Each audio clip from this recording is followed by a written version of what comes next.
આપનું સ્વાગત છે। વડોદરાના બિલ ગામના મુખ્ય માર્ગ પર પાણીની લાઈન લીકેજ થતા મસમોટો ભૂવો પડ્યો। વડોદરા મહાનગરપાલિકાના વોર્ડ નંબર 12 હેઠળ આવતા બિલ ગામના મુખ્ય માર્ગ પર તંત્રની કથિત બેદરકારીનો એક મોટો કિસ્સો પ્રકાશમાં આવ્યો છે। અહીં પીવાના પાણીની મુખ્ય પાઇપલાઇનમાં સર્જાયેલા લીકેજને પગલે રાતોરાત ડામરનો રસ્તો બેસી જતા એક ભયજનક અને મસમોટો ભૂવો પડી ગયો છે।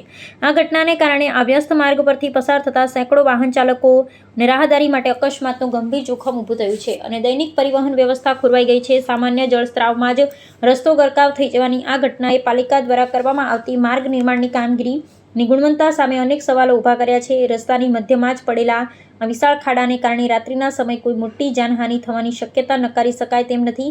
સ્થાનિક રહીશો ભારે હાલાકીનો સામનો કરી રહ્યા છે અને લોકોમાં એવી વાપરવામાં આવેલી હલકી કક્ષાની સામગ્રી જ આ દુર્ઘટના માટે સીધી રીતે જવાબદાર છે।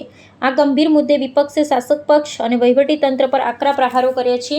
વોર્ડ નંબર 12ના કોંગ્રેસ પ્રમુખ રાકેશ ઠાકોર અને સ્થાનિક અગ્રણી ભાવિકાબેન ચાંડોલે આ ઘટનાને વહીવટી તંત્રના ભ્રષ્ટાચારનું ખુલ્લું ઉદાહરણ ગણાવી છે। તેઓએ સ્પષ્ટ આક્ષેપ કર્યો છે કે રોડ નિર્માણમાં આચરેલા મસમોટા ભ્રષ્ટાચારને કારણે જ સામાન્ય લીકેજમાં આખો રોડ બેસી ગયો છે।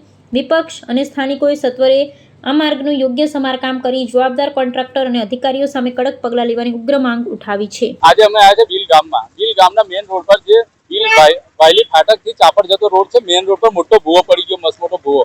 વિચાર કરો, અકોટા તો ભૂવા રોડ તરીકે ઓળખાતો, હવે આ ભૂવો અટલાદરાથી આગળ આવીને બિલ ગામમાં ઘૂસી ગયો। અધિકારીઓને કહેવા માંગુ છું, તમે અહીંયા આવીને જુઓ અને ચૂંટાયેલા પ્રતિનિધિઓ એમને કહો બિલ ગામમાં જોવા આવજો, હાલત કેટલી ખરાબ છે। લોકો એમને નતા તમને પગાડતા, એનું કારણ હતું આ। અત્યારે બી આ હાલત આટલી ખરાબ છે। વિચાર કરો, રોડ વચ્ચે કોન્ટ્રાક્ટરની ઘોર બેદરકારી, એના કારણે આ કેટલું ખરાબ હાલત છે। આખો રોડ ખોદી ગયો। અહીંયાના લોકોનું કેવું છે 25 કમ્પ્લેન આલી પણ કોઈ જોવા નથી આવતું। એટલે લોકોની હાલત તો જુઓ તમે। ખાલી 5 વર્ષે વોટ લેવા આવો છો, પણ જનતાની સમસ્યા માટે બી જાણવા માટે બી નીકળો કોઈ વાર, નહીં તો જનતા જે કર્યું એ આગામી 5 વર્ષો લગીને આ જ ધંધો કરશે। જંજાબી